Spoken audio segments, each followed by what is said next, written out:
Welcome to Make It Plain, Black Women and Electoral Politics. Thank you so much for coming. We anticipate this being about a 45-minute event, and we do want to allow for viewer engagement. We'll start with the questions that we have for our guests, and then we plan to open it up to the attendees for any questions. Antiracist Electoral Action is a grassroots organization that aims to accelerate anti-racist progress by increasing awareness about the importance of electoral politics at every level of governance.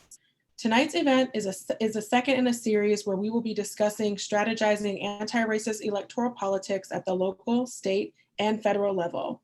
In doing so, we hope to empower voters to make the best use of the ballot box alongside other tools of anti-racist change. We are interested in talking with people who not only denounce bigotry, but who also are working to root out systemic racism that creates and perpetuates racial inequality. Anti-Racist Electoral Action is not committed to any political party, only political principles and actions. Our four founding members are here tonight. So Andy Shalal, Tehama Lopez, Sekou Franklin, and myself.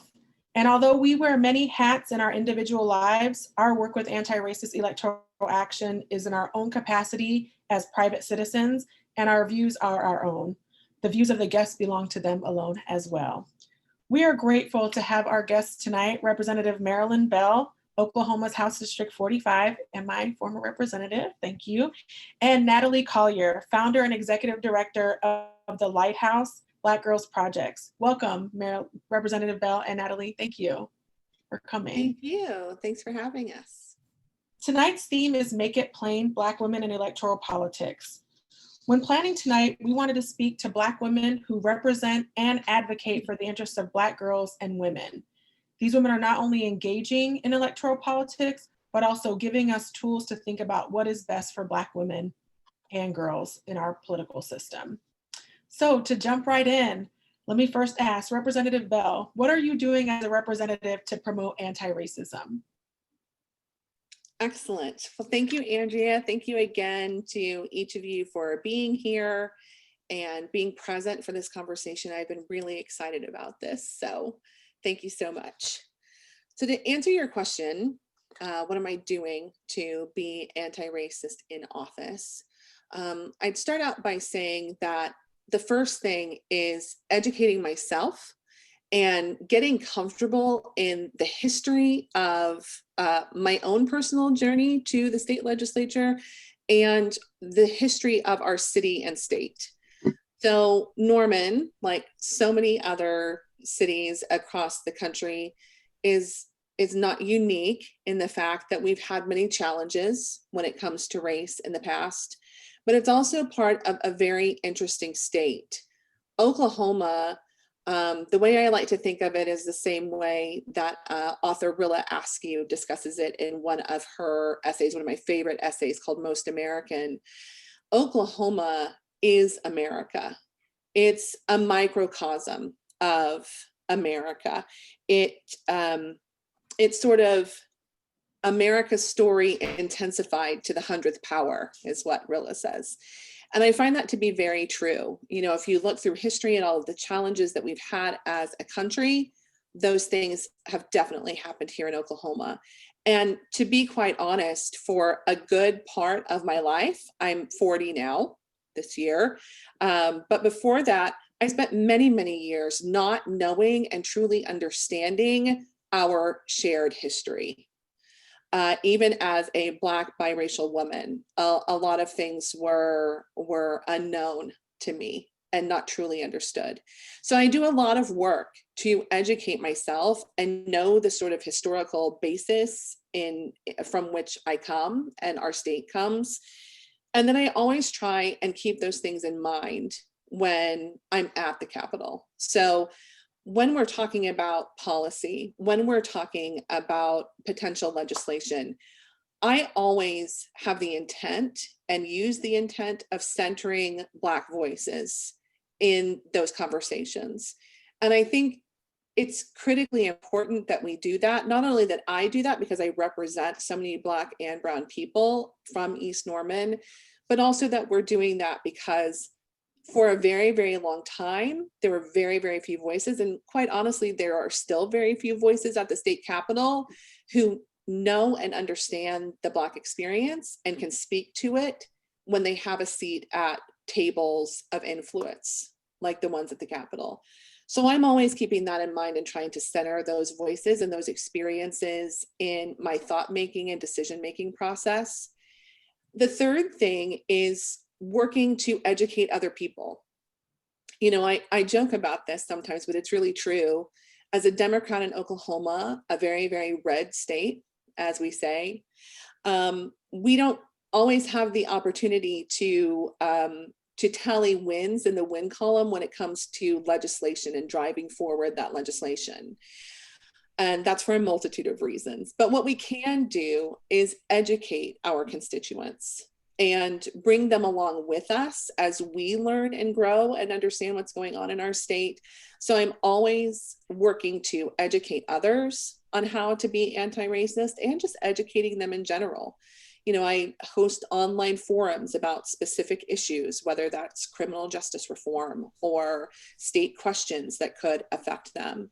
But always trying to center the people in my district and center especially those historically marginalized voices in those conversations. Awesome. That's great. That's wonderful. So, you know, even as we planned our event tonight, you know, the concept of intersectionality has been on my mind, right? So some people may already be familiar with that concept. Intersectionality is a concept coined by critical race theorist Kimberly Crenshaw to highlight Black women's experiences, revealing how Black women are doubly bound due to overlapping layers of oppressions, including racism and sexism. And this paradigm asserts that race constructs the way women experience gender, and gender influences how women experience race. So Representative Bell, what are some of the challenges you faced running as a woman of color? What are some of the benefits? I think there are some. And can you share a story or affirmation that let you know that you were doing the right thing by running for office? Yeah, absolutely. So, you know, the challenge and the benefit are very entwined for me. They're very intersectional, if you will, because I am a biracial Black woman, but, and I'm sure that you all can tell this from looking at me on the screen, I'm not, I would use one of the lighter crayons to color myself in if I were coloring with my 7-year-old son. So I'm not always forward facing to other people as a Black woman. That can sometimes, not because I want it to be, but can be beneficial in the way that I am approached, in a way that I'm able to approach others. And I know that that's an incredible privilege for me. But it also poses a challenge because that dynamic between some people, and I've experienced this, can change very quickly. So once there is an acknowledgement that I am a Black woman, I had a Black father, I have a white mother, that, you know, it can change sometimes in an instant the relationship that I have to somebody else. And navigating that as we move forward in that relationship can sometimes be difficult. You know, most of the time, most people do a wonderful job because they're decent human beings and they do a wonderful job at communicating with one another. And with me, it's no exception. But there have been challenges in terms of you know, how people relate, the way that they start speaking to you, the way that they interact with you, the questions that they start asking you, you know, and I'm sure we all experience these kind of awkward moments, right? And I'm no exception to that. There's also a challenge because when running, as I'm doing now, I'm currently running for re-election and I'll be on the November ballot, messaging this idea of code switching between constituencies can be challenging. You know, you asked me if there's a moment that I could pinpoint that made me really proud, and there have been lots of those moments. And because I know that my campaign and my presence at the Capitol now is something that's very historic for Norman. And I'm very proud of that. But I do also realize that I live in an environment where some people don't appreciate me acknowledging that fact. So for instance, I've sent out some text messages to people, or we've had people in the campaign send out text messages that say, hey, we made history in 2018. We can do that together again. Well, what do you mean? How did we make history? Well, Representative Bell is the first Black woman to ever represent East Norman. I don't think you should be saying that. Or how dare you pander to me in that way?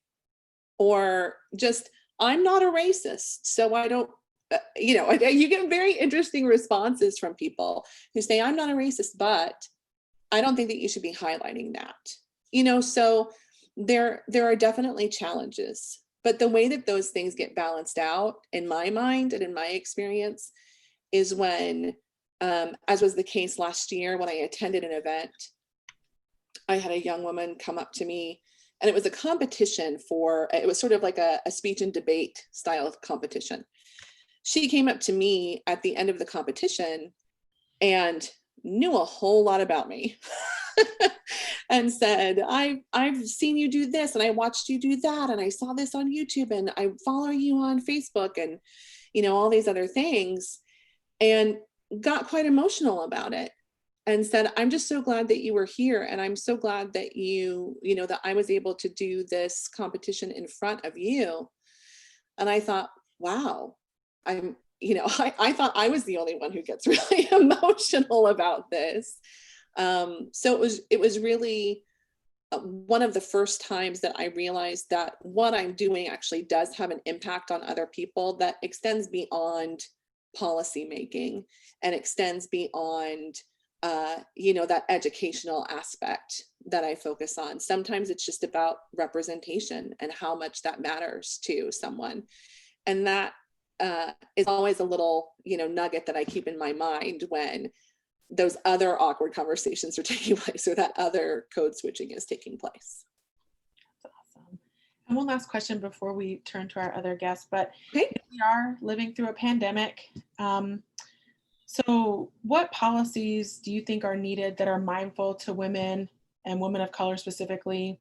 And Representative Bell, you are a member of the Oklahoma Legislative Black Caucus. What are some things that you all are doing to ensure and address, to address racial disparities given COVID-19 in our state?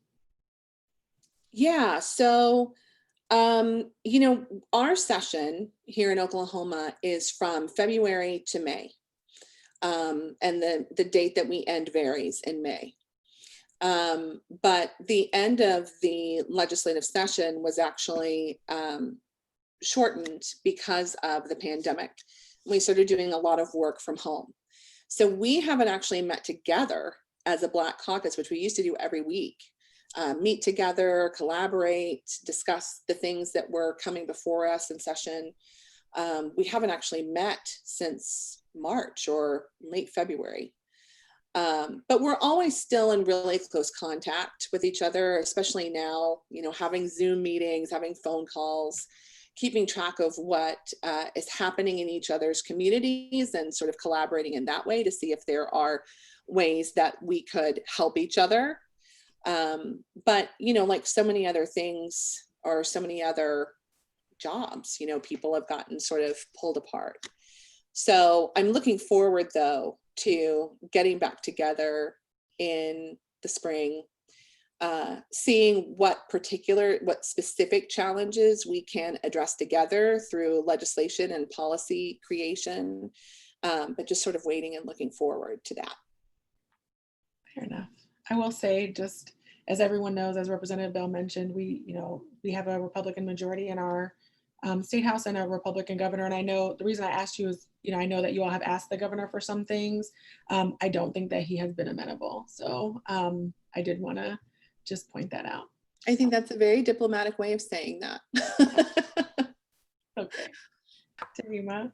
So now we want to shift gears a little bit and introduce our next guest. So Natalie Collier is the founder and executive director of the Lighthouse Black Girl Projects, and I had the pleasure of meeting her earlier this year, through a virtual format and talking about activism.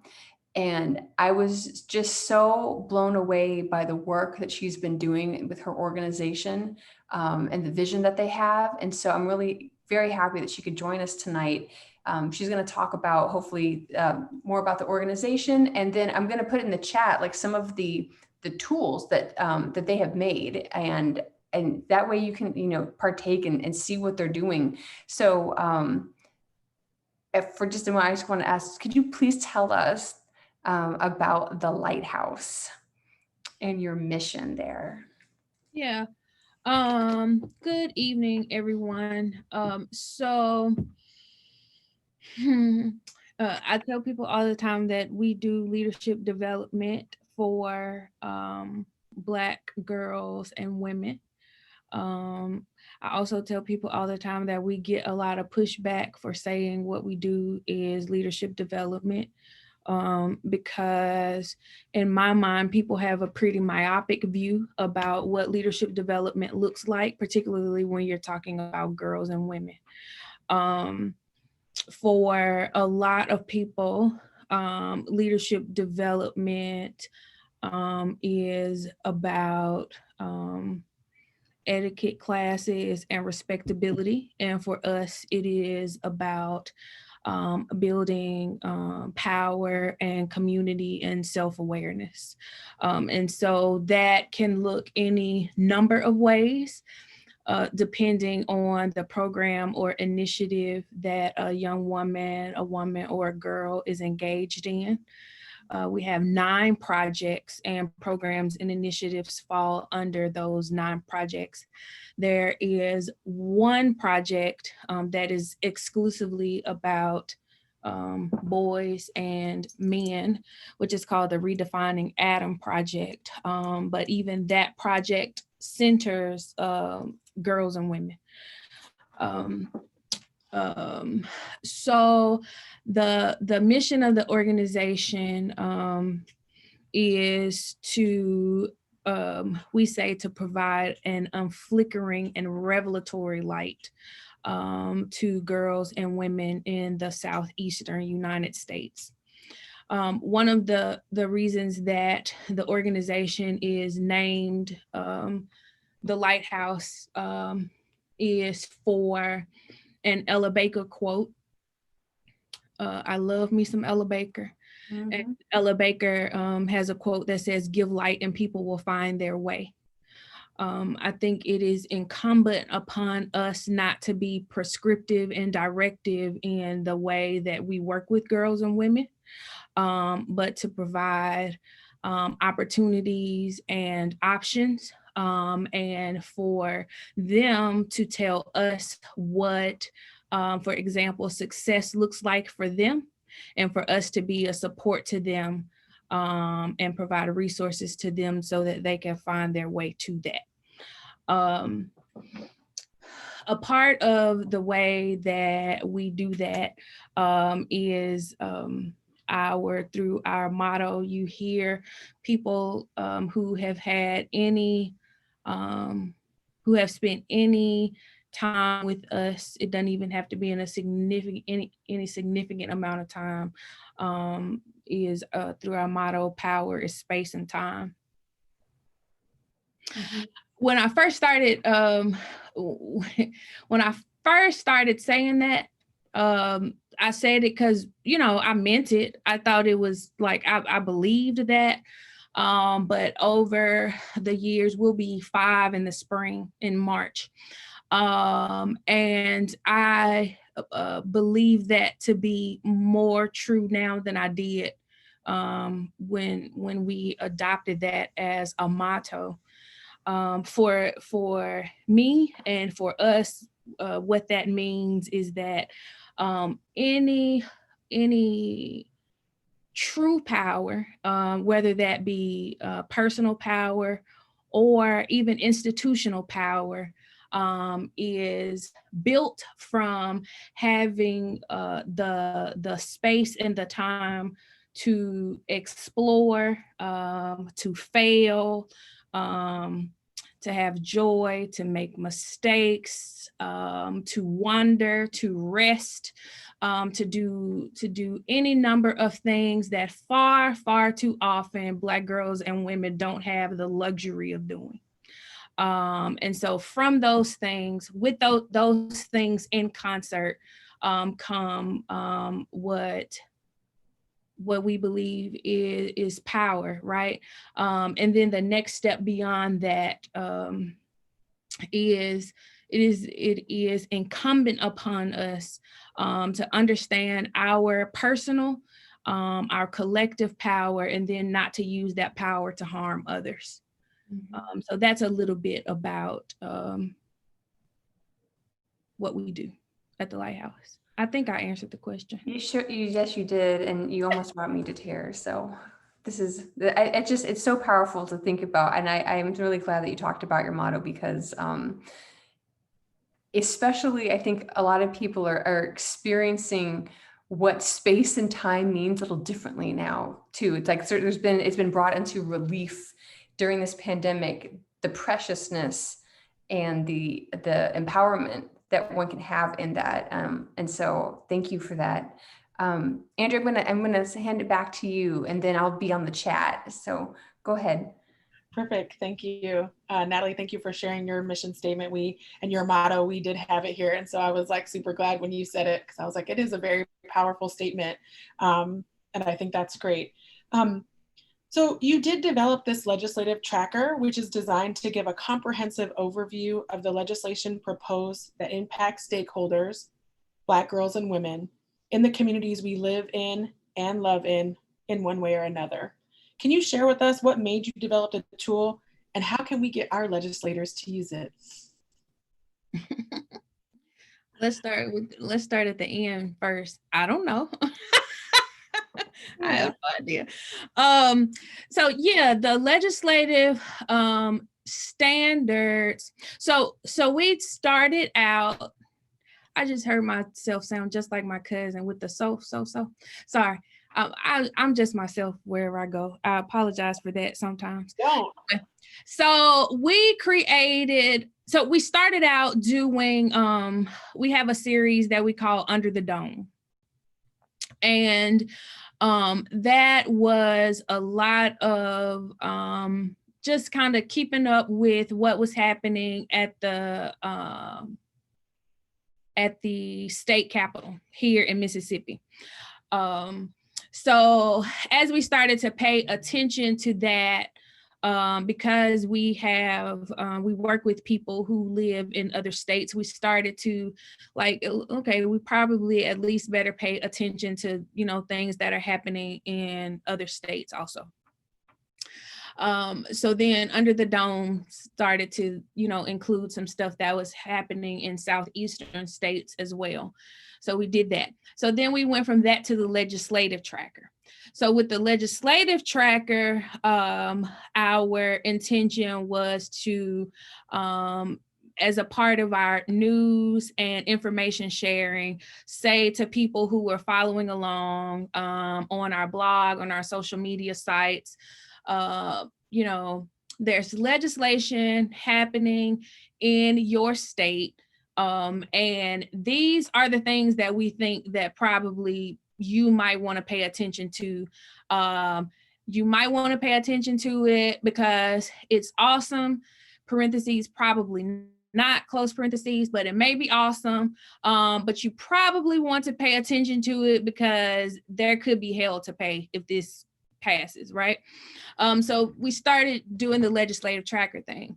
And so then at the point when we were doing the legislative tracker thing and we were having, we would have conversations with people, it became increasingly obvious to us that, if we are going to be doing the work of radical love and radical revolution, then at some point we have to be more proactive in the way that we're approaching advocacy work, right? And so all of the work that we are doing can't just be analysis and working from a defensive standpoint.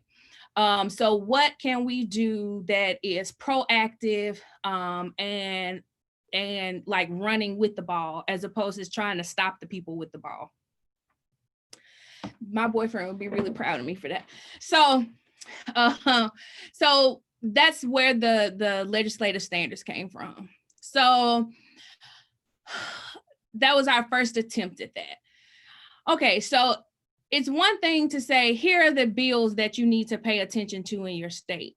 It's a whole other thing to say, here are the bills that you need to pay attention to, and then develop a tool, which we were able to do, that you could take the abstract of a bill and then work your way through basically a flow chart and say, oh, this is why I should be paying attention to this. Right. So it's one thing for, again, it's one thing. I'm sorry, I start talking loud when I get worked up. It's one thing for, it's one thing for, you know, a person that you don't know who has a name, the name of the organization sounds like they're probably somebody who might be in your corner, to say these 10 things, pay attention to them. Right. But if I have been disenfranchised from the political process for one reason or another, and people call it apathy, but really it's not apathy. You know, the system is designed to work. The system works, right? And so I've been disenfranchised from the process. I really don't know what I'm supposed to be paying attention to.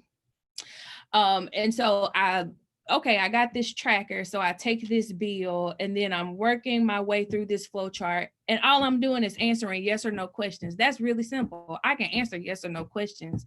I can read a paragraph and answer yes or no questions. And then at the end, oh, this is why they said that I should be paying attention to this bill. I got it now. And then not only did this organization, these people whom you may or may not know, whom you may or may not trust, not tell you what to think, right? They didn't tell you. You came to that conclusion on your own, right? Which is also a part of that leadership development, right? That's power. I came to this conclusion on my own. Because, you know, what could be a yes for you could be a no for me, right? And so that's how we got there.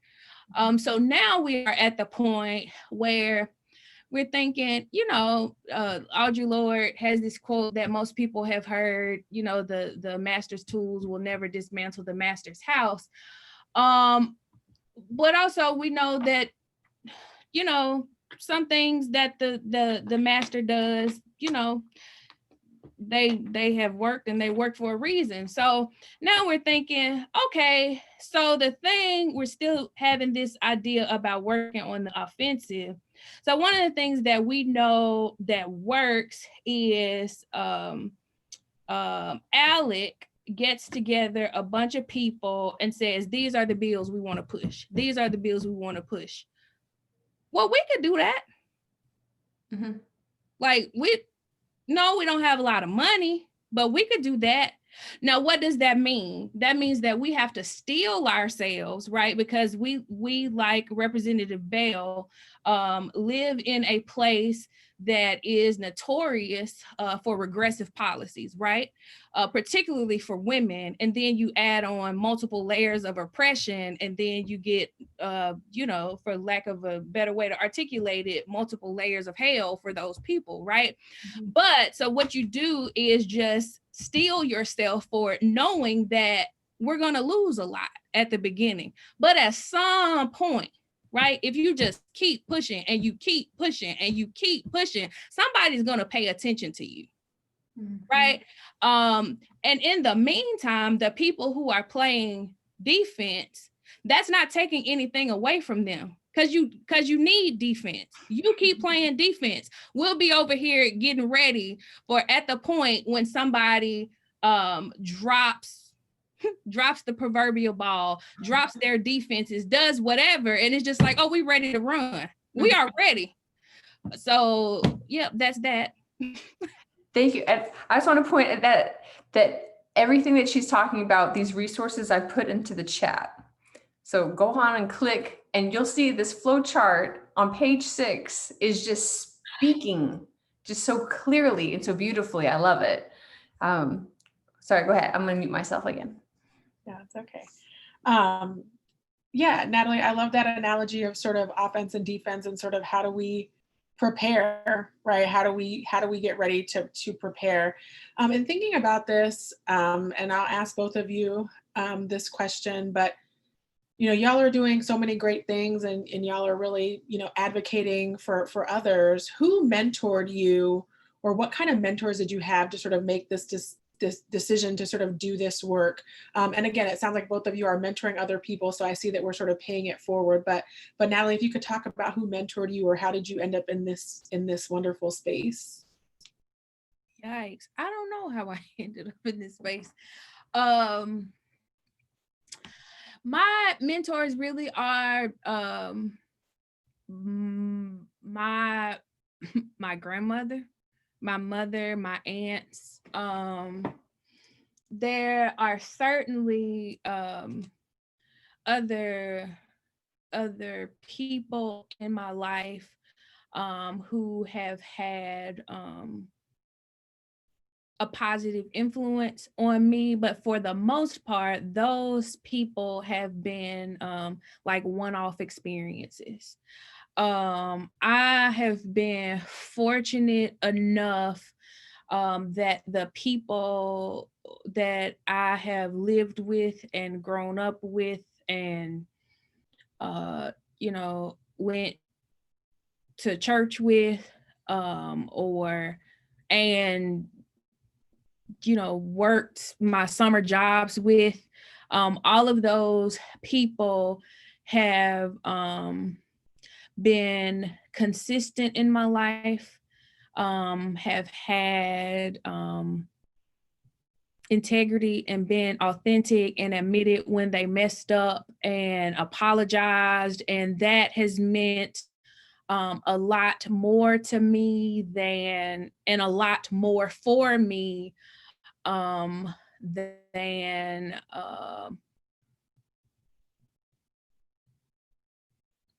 some other relationships that I've had. And I don't mean to take away from any of those other relationships, but I think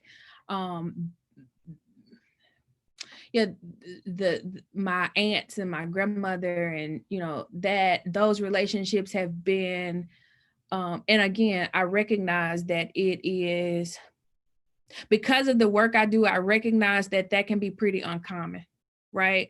But those relationships are deep and abiding, and they're just, I don't know, they're good for me. That's awesome. I love that. Representative Bell, who mentored you? Yeah, I'd say the same thing. I always immediately think of the other women in my family, both of my grandmothers and my mother.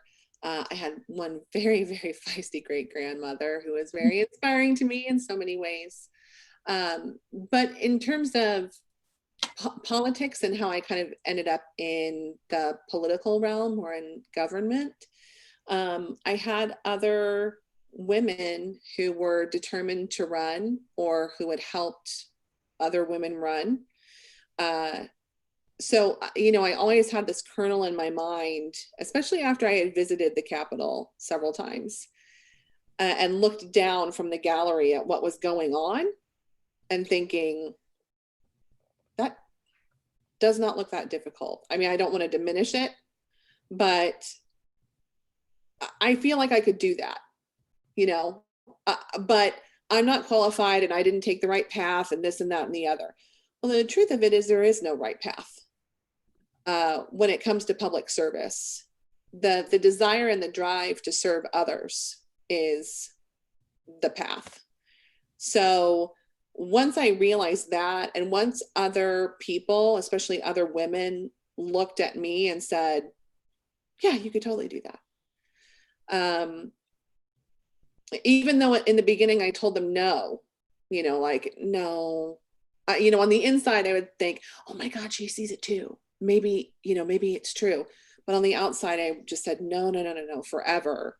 Until one day I said yes. It's the combination of time and opportunity and all of that, and determination and self-confidence to do it. I love that. Thank you. So I'm gonna turn over to Hema. Let's see if we have any questions from our wonderful audience. Thank you all for hanging in here, and thank you, Representative Bell and Natalie, for these wonderful gems. I mean, I feel like, you dropped some good quotes in there. I feel inspired. Yeah. So if anybody would like to ask a question, please go ahead and put it into the chat.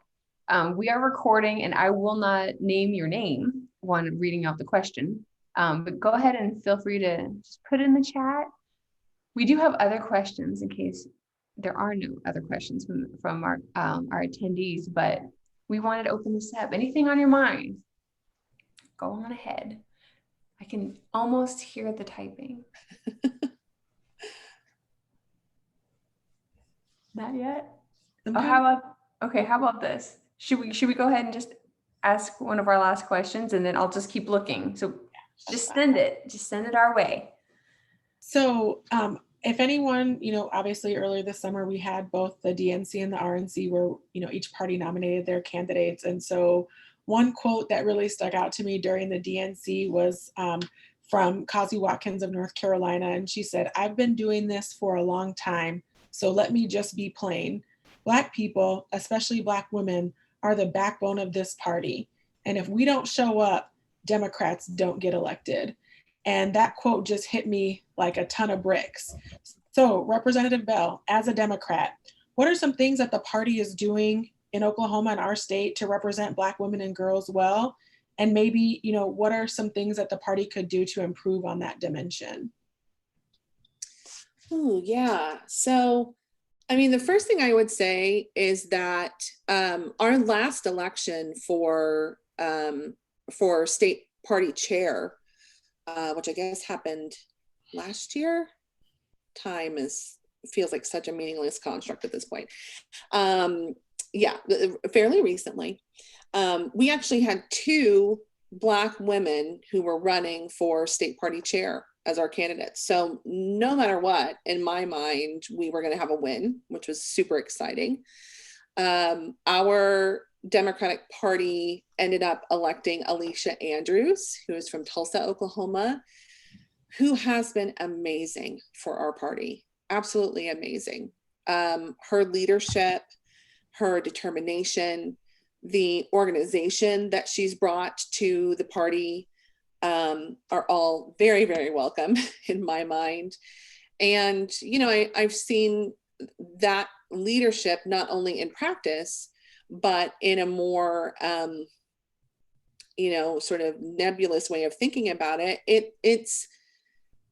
it's going to lead to changes within our party in the state for years to come, to be able to look back to her representation, however long it continues, which, hopefully will be for a long time. I was just so delighted knowing that we will carry forward having gotten that sort of herstory, as you would say, out of the way. Just, we already did that. And now, more than it just being symbolic, it's actually practical. It's actually bringing people to our party. And I think that's really exciting, because I know from talking to people that there were a lot of people who felt like, where is my place in this party? Especially when I'm the person who shows up for the party time after time after time, but don't feel like I really have a seat at the table. So, I think that's one huge way, perhaps the biggest way. Awesome. And Natalie, I'll ask you this question. Hopefully it's not too controversial, but does the Democratic Party deserve the level of support that it has received from Black women historically? Ooh, you can also punt on that. Sorry. Oh, I'll answer. Deserve is a strong word. And so since the question is using the strong word deserve, I will give an emphatic no. I don't think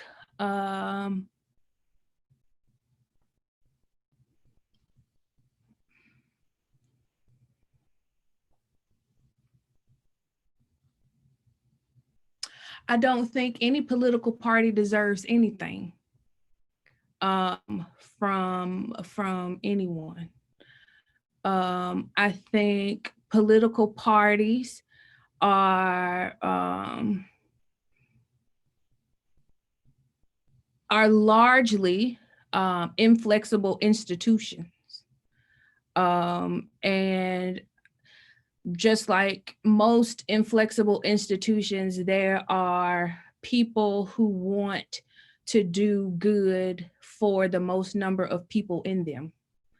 But no, I do not believe that the Democratic Party, since that's who we're talking about, specifically deserves anything from Black women. I also think, see, that's where I mess up when I start going. I also think that this idea, we have to disabuse ourselves of this idea that such a small population of the voting population of the country can do so much. I think it's unfair, and it is just a continuation of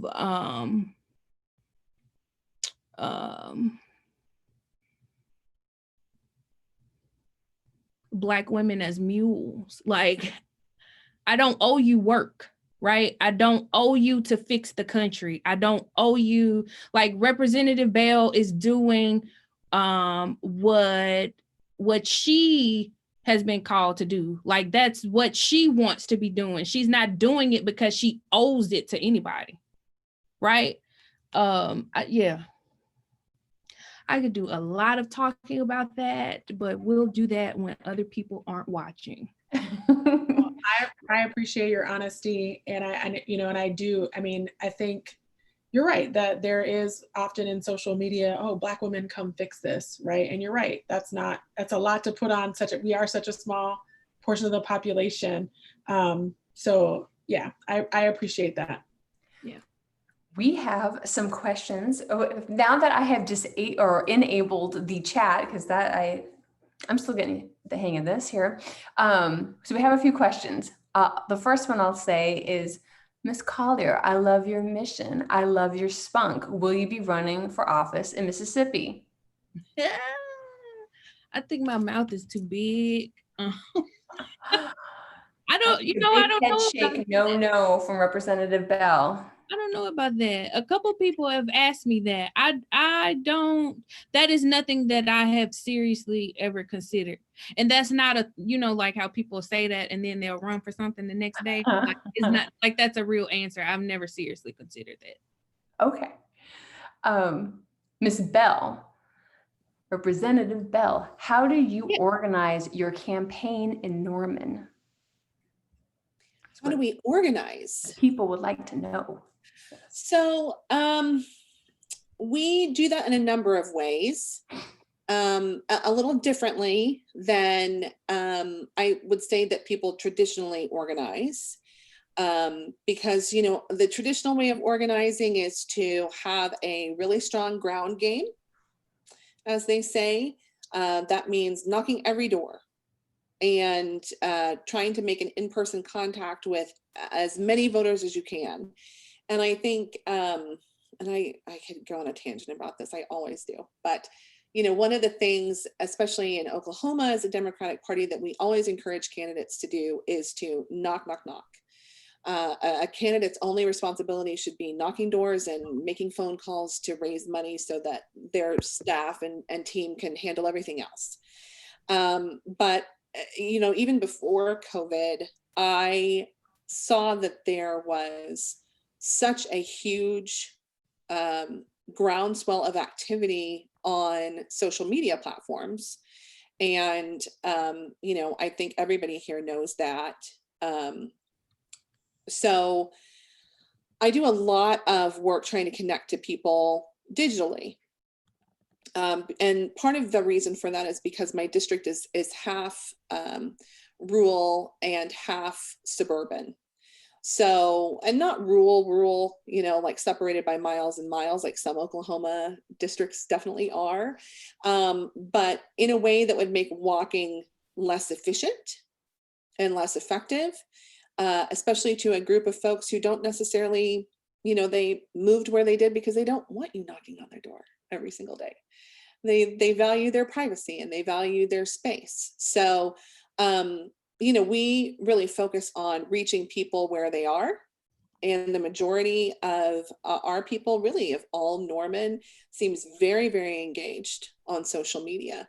And embracing that method of engagement has been really successful.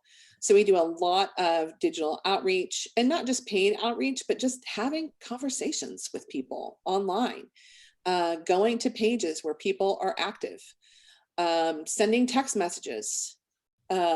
Text message campaigning is amazing for, especially for slightly introverted people like myself. And people seem to really appreciate being able to respond on their own time rather than just being, confronted at their front door. Especially now during COVID. I mean, who knows if people are even fully dressed to receive somebody at their door. So, it's a new time. It's an interesting time. But yeah, I mean, all of that to say that we organize our campaign by really tailoring it to the district and the way that people want to be reached. And then we work our hardest to make sure that they know what's going on, that they're staying informed, that they realize that work is always being done. Even when we're not in session, we're always working, handling constituent issues, and, working to represent people here in the district as best we can. Thank you. We have two more questions. The first is directed towards Ms. Collier. For the Lighthouse project, could you foresee the project expanding to other states if and when connections are made between government/political representatives and your organization? I'd have to, I would need to hear more about like what that might look like with the end part of the question about the government and whatever. So that's not a no. I would just, I would need to know more about what that looked like. As far as expansion in general, yes, totally. Right now we are the program that is the largest, that is, across the most number of states, is a program that we have with college students.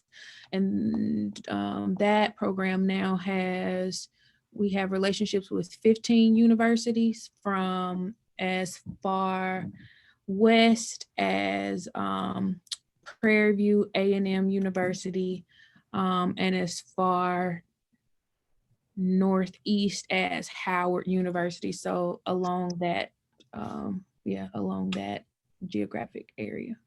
That's exciting. But yeah, definitely. We're always growing and always open to growing. So if you have ideas, whoever you are who asked that question, you can definitely email me. We can talk more. Okay.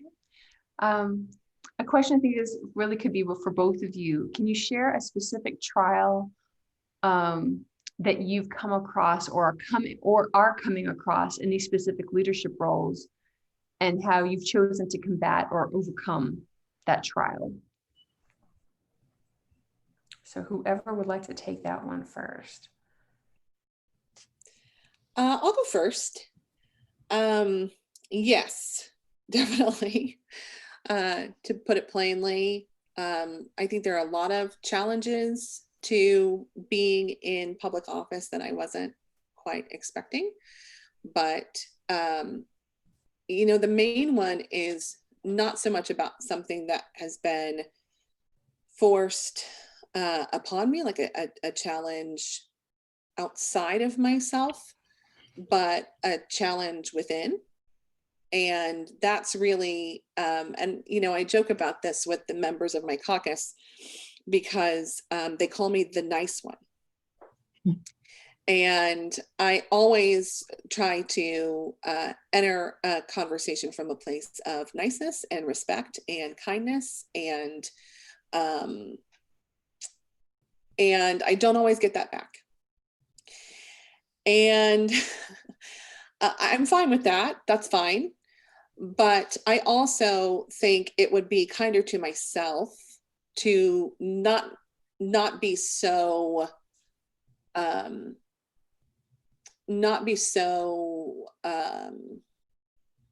forthcoming with that kindness until it's returned in kind, if that makes sense. That can be really difficult because I think not only as a woman of color, but just as a woman, you know, we're expected to act a certain way and behave a certain way. You know, Natalie talked about the idea that leadership isn't necessarily about, you know, self-empowerment and self-awareness and community building. It's about etiquette and posture and clothing and appearance and, you know, all of these other things. I definitely have, you know, a war paint that I use, a shield that I put up to protect myself. And that's what I've always felt like I was doing. But what I've come to realize just in the 2 short years that I've been there is that it's not just about protecting. What I've been doing is not just protecting myself, but also reinforcing that idea that I have to look a certain way, act a certain way, behave a certain way, you know, come off in a certain way. And it's tiring. It can be very tiring. So, you know, the challenge and the trial for me is figuring out how I can be more authentically myself in those spaces, and maneuver through those spaces as the most authentic version of myself. Mm-hmm. And still get the work done, you know. And that's probably difficult, not just in politics, but in every realm for women and women of color. And I think there was another question about this sort of performative demand, especially on Black women. And, you know, Natalie mentioned, you know, it's not our job to perform for you. It's not our job to work for you. You're not entitled to that work. But it's very difficult to navigate that. Thank you. Ms. Collier, a trial and how you've chosen to combat or overcome that. Running this organization is a trial. It's a constant trial. Running an organization with the name that it has in the place that it is, doing the work that we do is a trial. Most of our funding comes from philanthropic organizations, philanthropic entities, private donors. Less than 1% of philanthropic dollars goes to work that is specifically for Black girls and women in the South. Less than 1%.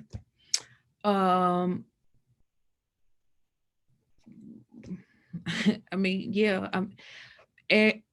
every single day is a trial. And even, so I was on I'll be completely honest. So I was on a call with a funder last week, a potential funder last week. And, you know, we were We weren't doing like the typical dance. It was a really good conversation that we were having. And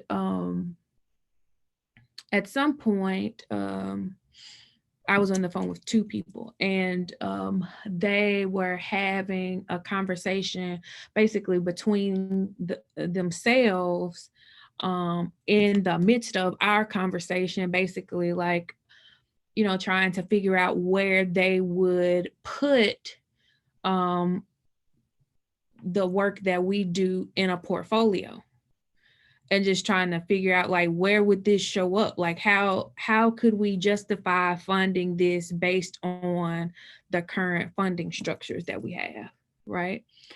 And I broke down crying. Like I was so embarrassed. I just broke down crying.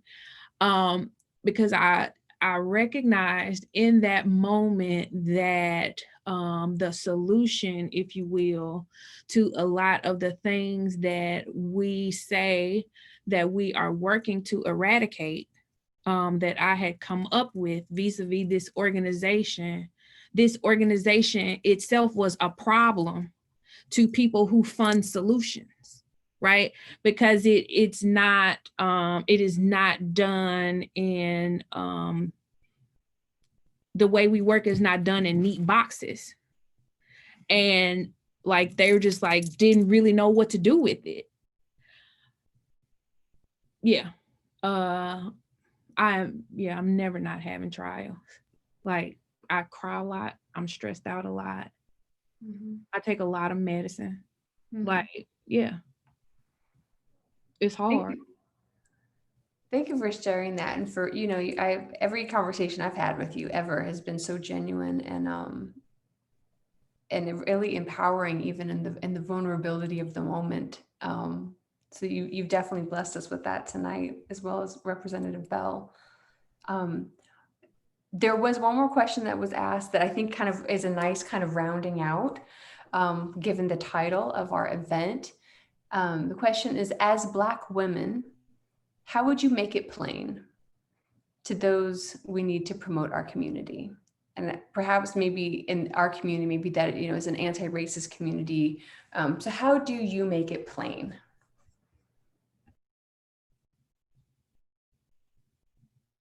What are we making plain? I'm sorry. There's so many things. I think it could be many things. And maybe it's, you know, making it plain about anti-racism, and maybe it's making it plain about the prioritization of Black women and girls, about the things that you're passionate about. How do you make it plain to others?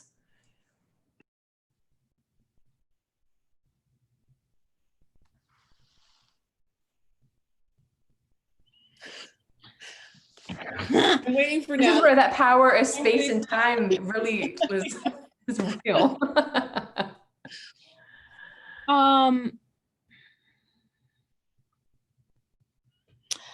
So today would have been Fannie Lou Hamer's 100th birthday. And Fannie Lou Hamer is from Ruleville, Mississippi, which is about an hour and a half, 2 hours from where I am now. And Fannie Lou Hamer, in one of the speeches she gave, said something like, if the white man gives you something, just remember, when he wants to take it back, he will. So you have to take for yourself, or something like that. It's a rough quote. One of the things that I think is germane, particularly if we're talking about anti-racism work, that I think people have a really difficult time doing, is decentering whiteness.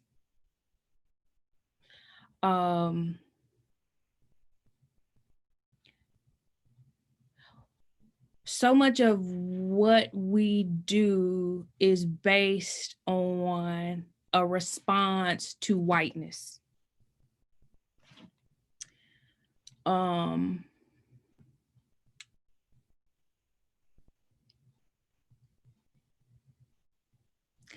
And I think that if we as individuals, we as a part of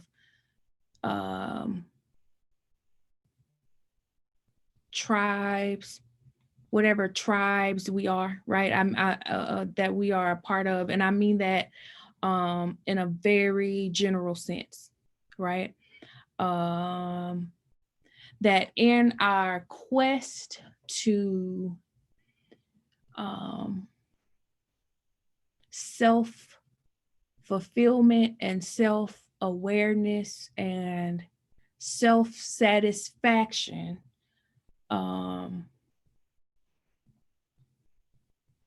empowerment, and not using that power to harm others. If we do that from a place of what is best for ourselves and our tribe, with very little inclination toward whiteness, we will be okay. And whiteness in this case, I don't think I need to say this, but I will just in case. Whiteness in this case is not about an individual white person, right? It's about white eminence, white dominance, the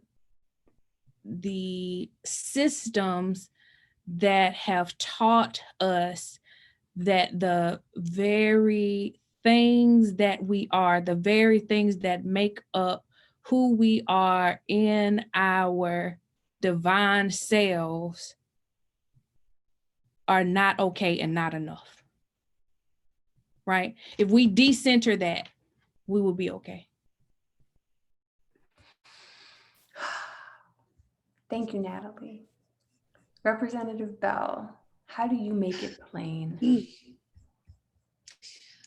So in the state legislature, what I've noticed, being the microcosm that it is that a lot of the time when we start to have these conversations and try and do the work of centering or of decentering whiteness, that the response is often fear that moving that center point means some sort of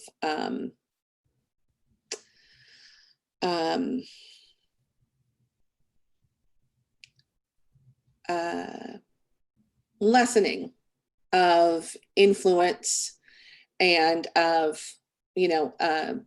shared capital for white people. And so what I think is really important, and what I truly, truly want as an individual, is not to take away from any individual or from any other tribe. As Natalie said, my desire is not to lessen other people's experiences or access or rights or privileges. It's to increase my own and those of other people like me and other people I represent who have not had that voice there to do so. And so in conversations that I've had, it's always very important to say as plainly as possible, which, for me has taken, especially being the nice one, has taken a lot of courage to say, I'm not here for you. I'm here for my people and my tribe. And you're here for your people and your tribe. And as long as you present me with a piece of legislation or a potential policy that improves all of our tribes' lives together, we're good. But if I go through, sort of if I'm looking through the lens, through my tribe's lens, and see that the disenfranchisement, the marginalization, the oppression that has been perpetuated year after year and legislative session after legislative session is sort of baked in to what you're presenting, I'm not here for it. I'm not here for it. I can't be here for it. As much as I like you, because I like you and I'm the nice one, but I can't let that stand. And, you know, making it as plain as you can, I think, and being as transparent as you can, which transparent and government are not words that actually, that often go together. I'm trying really hard to increase that transparency and show people the process, and hoping that that transparency also leads to accountability for myself included. I want people to hold me accountable too when they see, hey, or where's your center point here? Because, you know, did you take us to the table with you? That's the only way I think we can make it plain. Awesome. Thank you both for this wonderful and engaging conversation. Thank you to the audience for joining us. And if you want to be notified about our next events, you can email us at aera4us@gmail.com, or also please make sure to follow us on Twitter, which is at AERA4US. And I think we're going to put that in the chat really quickly. So Representative Bell, Ms. Collier, thank you so much for joining us today. It was a wonderful conversation. I'm going to think a lot about the things that you both said to us, and I think this was really powerful. So thank you so much for a wonderful, wonderful chat. I enjoyed Thank you. Thank you. Yeah. Thank you very much. Everyone, thank you for attending tonight.